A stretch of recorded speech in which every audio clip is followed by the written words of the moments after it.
और चलिए अब सीधे ही चलते हैं आपको चंडीगढ़ में हमारे संवाददाता पवन सवर के साथ मौजूद हैं बीजेपी के पूर्व अध्यक्ष Subhash Barala. Over to you पवन।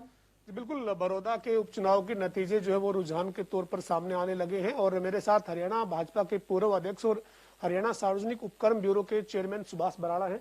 बराला साहब, नतीजे आ रहे हैं, आप भी अभी फोन में राउंड ही देख रहे थे मेरे ख्याल में। राउंड में क्या चल रहा है सर? जी जी जी जी अभी तीसरे राउंड तक कांग्रेस पार्टी वहां बढ़त बनाए हुए थी।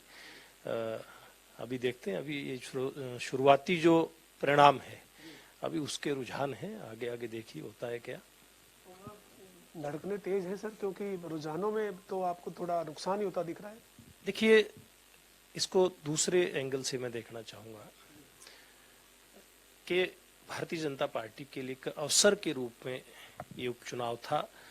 अगर हम जीतते हैं तो भारतीय जनता पार्टी के लिए ये बात होगी कि हमने उस अवसर को भुना लिया। अगर नहीं जीत पाते हैं तो एक ये जरूर मन में बात रह सकती है कि हम इस अवसर जो हमारे सामने आया था इसको हम भुना नहीं पाए। लेकिन अभी तक, क्योंकि ये तीसरे राउंड की गिनती अभी पूरी हुई है, अभी 16 राउंड टोटल गिनती है, तो अभी काफी इंतजार परिणाम के लिए करना पड़ेगा। केवल अवसर क्यों? आपकी सरकार का 1 साल का कार्यकाल पूरा हुआ है। पिछली दिवाली पर आप गठबंधन में सरकार बनाकर दिवाली मना रहे थे और इस दिवाली पर आपके पास एक सीट के ऊपर उपचुनाव के तौर पर जो मौका आया, उस एग्जाम में आप केवल अवसर कैसे सर? आपकी सरकार की परीक्षा भी तो है।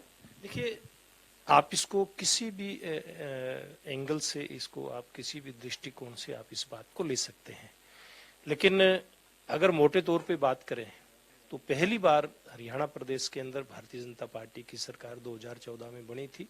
तो हमारे लिए तो वो भी एक बहुत बड़ी उपलब्धि थी कि 2014 में बेशक हम पूरी तरह से अकेले दम पे बहुमत में नहीं आए, लेकिन गठबंधन सरकार बना करके और दोबारा से हरियाणा की जनता की सेवा करने का जो अवसर प्रदान भारतीय जनता पार्टी और गठबंधन को, ये भी हमारे लिए कोई छोटी बात नहीं थी। हाँ, अभी शुरुआती रुझान है, अभी इसके परिणाम के बारे में थोड़ा इंतजार हमें करना चाहिए। गठबंधन का कितना फायदा आपको मिलता हुआ दिख रहा है इन रुझानों में भी? देखिए, अभी इसके बारे में भी कहना बहुत जल्दबाजी होगा, क्योंकि गठबंधन हमारा पहली बार इस चुनाव के बाद किसी चुनाव के अंदर, यानी कि उपचुनाव में, बड़ौदा उपचुनाव में चुनाव के अंदर गया है। और ये गठबंधन हमारा चुनाव के बाद का गठबंधन था। 2019 का भूपेंद्र सिंह हुड्डा बनाम हरियाणा की गठबंधन सरकार नजर आ रहा था सारे कैंपेन के दौरान। अगर कांग्रेस को वहां पर मौका मिलती चीजें आने हैं, लेकिन अगर मौका मिलता तो आप ये मान लेंगे कि निश्चित तौर पर भूपेंद्र सिंह हुड्डा गढ़ है और कमल नहीं खिला पाए?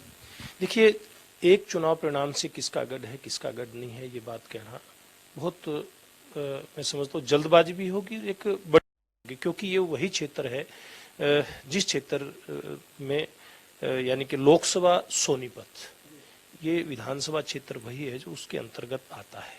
तो ये गढ़ तो लोकसभा के कैसे धराशायी हुए थे सब लोग इस बात को जानते हैं। हर जो चुनाव है, हर चुनाव अलग तरीके का होता है, हर चुनाव का लड़ने का भी मुद्दा अलग होता है और उसके परिणाम भी उसके आधार पे अलग होते हैं।